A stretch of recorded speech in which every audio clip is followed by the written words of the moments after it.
Welcome to Rokani Media Football. How are you guys and where are you watching us from? This is the channel that brings you your latest news and information in there. I'm sorry to come in late, but I really had to do the story of the La Liga. I think early much before, but I really got caught up because lots of things really got into my usual work plan in there for you. But better late than never, and that's what I've done, and I'm here to bring you the breakdown of Real Madrid versus Barcelona, the El Clasico happening today. That is on the 20th of March in there. This is going to be a very big game between Real Madrid and Barcelona. It's really a game that we are now looking at because both of these sides have really improved into their playing stuff. It's happening at 23 hours in there. That's when this game is happening, and it's really finds Real Madrid into the first position. 28 games played with 66 points. Barcelona have played 27 games. That means Real Madrid have played one more game than them, and they have 49 points. That means the points between these two sides are 17 points in there. That means if at all Barcelona wins its game in hand and they win the El Clasico, that means they will be 11 points behind Real Madrid in there. So that shows you that Real Madrid needs really to get into the way and beat a team which goes by the names of Barcelona. But remember, Real Madrid is having a 10-point lead or gap between a side which goes by the names of Sevilla, who are really placed second with 28 games played, and they're also playing their game tomorrow. And that 10-point gap can be reduced tomorrow if at all Sevilla wins and a team which goes by the names of Barcelona gives a beating to a side which goes by the names of Real Madrid. Barcelona are really so much into a good form after bringing in people like Pierre-Emerick Aubameyang. They have Ferran Torres, Adama Traore. Ousmane Dembele is one of those players I'm not going to talk about later because he looks like he's that kind of player who has never even got injured. I really believe that. You've seen him play for Barcelona for the previous 7, 6, 8, 10 games, and he has not been injured. Returning back from injury, he has never gotten injury again. I think he's turning from a Dembélé to a Dembele that we used to know as a very good player for a side which goes by names of Barcelona in there. So Barcelona are into a fantastic form. They've gone 11 games. 11 games. Is it 11, 16? Let me check. They've gone 11 games and they've unbeaten. They're unbeaten in 11 games. That is Barcelona in there. For it shows you that they're really enjoying a very good form in there. Yeah, they've gone 11 games. They've gone 11 games without being beaten, and they extended their win on Thursday after beating a team which goes by the names of Galatasaray by 2-1. Remember in that game, Aubameyang scored the winner, and is it Ferran Torres scored the equalizer for a side which goes by the names of Barcelona in there for you. Aubameyang enjoying one of the best seasons for him at a side which goes by the names of Barcelona, and he's so much happy to see to it that things are really going that way. He has scored how many? Is it 7? Let me check. The last time I checked, Aubameyang has scored some good number of goals.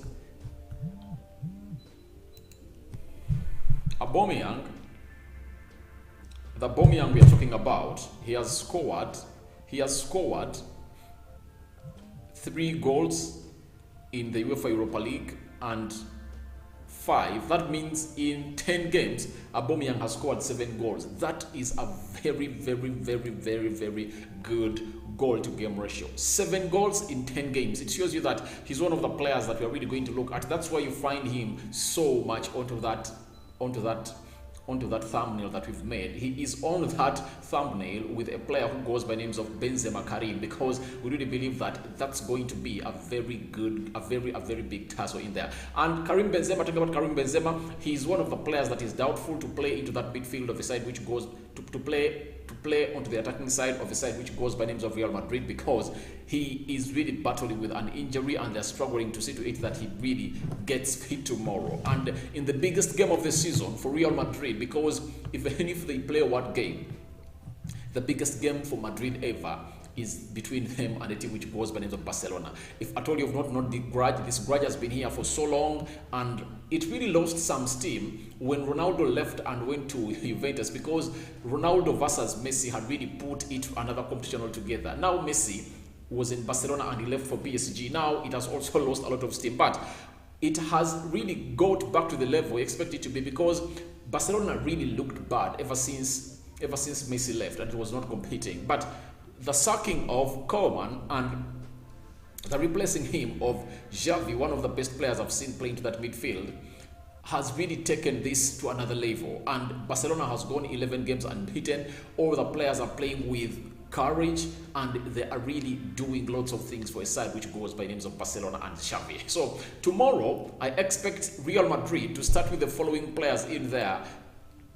I think Courtois is starting in goal. You know, he's for Belgium in there. He's starting in goal. And we know that Carvajal is going to play into the right back position of a side which goes by the names of Real Madrid. Then Eder Militao and David Alaba are going to play into the central defense of a side which goes by the names of Real Madrid. Then Ferland Mendy is going to play into the left back in there, giving license for Alaba to go in and move forward. Because when you see Benjamin Mendy, when he's playing that left back, he does not do that overlapping role.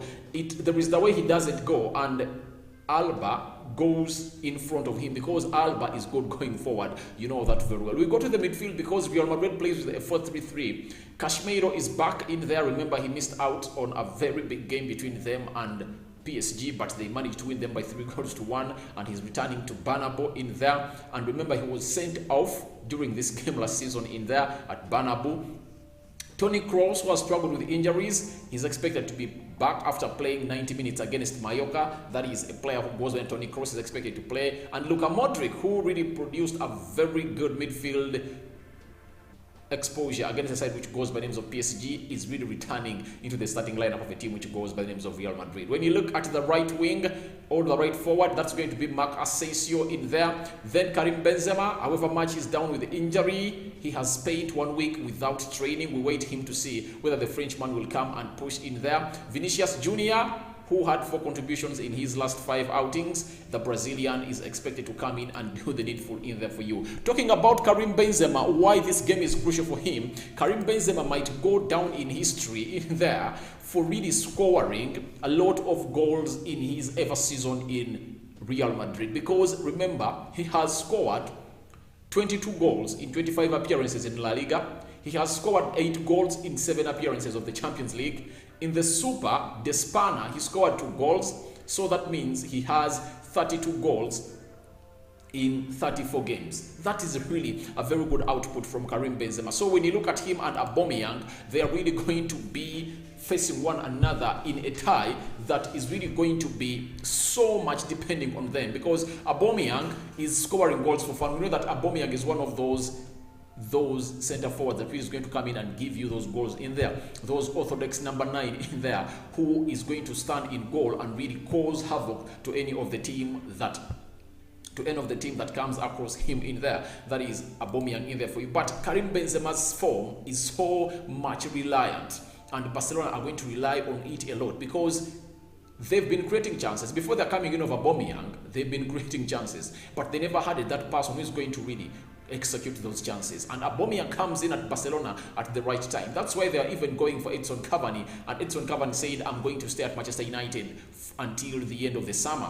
So Aubameyang is that kind of player that Barcelona got at the right time. And I really believe that for the very first time, this El Clasico is going to be balanced, because the first one that ended 2-1 in favor of Real Madrid at Camp Nou, that is the stadium of Barcelona, was so much unbalanced, though it really got us some good moments to talk about in there. The likes of Ansu Fati were so much injured, but they brought them on to play. But this one is going to be so much balanced, because when you look at the back four of a team which goes by names of Barcelona, it's really exhalating in there, and it's really so much fun to compare it with the team of Real Madrid. And in this video, we are really going to come up and do the needful and really bring you what we call the combined 11 of Barcelona and Real Madrid this season. Marc Ter Stegen is really one of the goalkeepers that I've seen improve. He's a super goalkeeper. He plays very well, though he plays for a national team which goes by names of Germany, and the goalkeeper there who goes by Manunua cannot be taken out by him because he's really class. But Ter Stegen is also a good goalkeeper.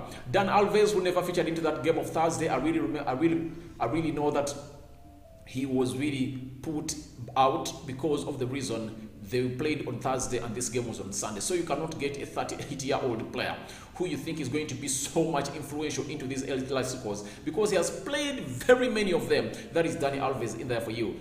And you play him on Thursday in that game of Galatasaray, which needed a lot of energy, which would have even gone to extra time maybe. So what he did, he never even put him on the bench. So he rested him for this game because he knows that he is going to be one of those pivotal players. Him and Gerard Piqué are those that are really great, who have a lot of experience into this. Now, Gerard Piqué, the Spanish international who has vast knowledge of this fixture, experiencing for both games, high and lows in there for you, in each and every high and low that Barcelona has experienced into the El Clasico for the past almost 2 decades.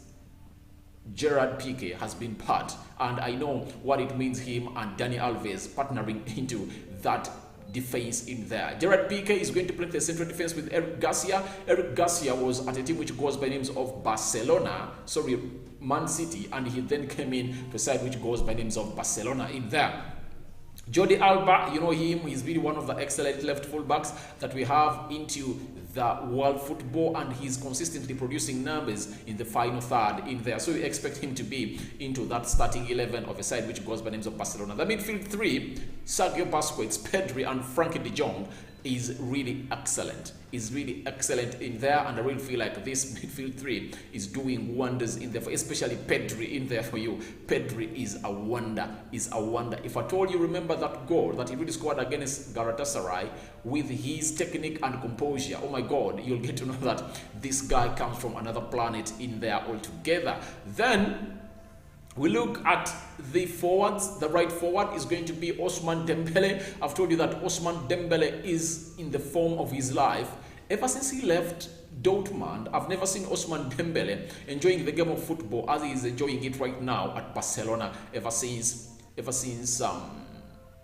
Xavi came in as the permanent manager, and he's no longer injury prone. I've seen him play close to 10 games consistent without getting an injury. And remember, he was playing for France, and there is a game of Hungary that saw France being beaten in the group stages. Remember, France brought him into the first half and played only 15 minutes, and he got off. That is Ousmane Dembele for you. So I really believe that Ousmane Dembele has really picked up, and Xavi has really helped him a lot. Pierre-Emerick Aubameyang, he is going to lead the line, no worries. That is the man of the moment at Barcelona, and he's netting 7 times in as many games in there. You know that he has netted 7 in 10 appearances. What an output in there for that center forward. Ferran Torres, he is really great. He's really great, and I really believe that he's going to do great into this El Clasico in there. So after all that, we go to what we call the head-to-head, especially in the La Liga. I'm not going to bring other games in there for you. When you look at the matches played in the La Liga in between these two teams, they've played 168 games. Madrid has won 70, contributing 42% of the wins. And Barcelona have won 66, contributing 39% of the wins. Shows you that the winning difference is just 3%, and the draw are 32 with 19% in there. So that's Barcelona in there for you, tussling it out with the side which goes by names of Real Madrid. So a lot of things we expect into this, but I really believe that it's really going to be a very enticing game, because none of these coaches believes in sitting behind. None of these coaches believe in sitting back. No one believes in that. When you look at Carlo Ancelotti, he's an attack-minded manager. And remember him very well when he really knocked out a team which goes by names of Barcelona PSG in the Champions League. You saw him and what he can do. That is Carlo Ancelotti in there for you. When you look on the other side of a team which goes by the names of Barcelona, he has really introduced the new style of play in there that had really lost touch at Barcelona, because that orgasm of sexy passes and tiki-taka football in there that Pep Guardiola had introduced at Barcelona was not seen anymore at a team which goes by the names of Barcelona, because Koeman was not really so much into that. So the man who goes by names of Xavi has brought it back to a side which goes by names of Barcelona, and we expect lots of things to happen into this encounter of Barcelona versus Real Madrid. I'm really going for a draw as a prediction for this game. I don't know what you think about it. Smash the like button, comment and share, and if you're watching us for the very first time, endeavor to subscribe to our channel so as not to miss out on stories that we do upload in here on a daily. I'm out, but your conversations are welcome.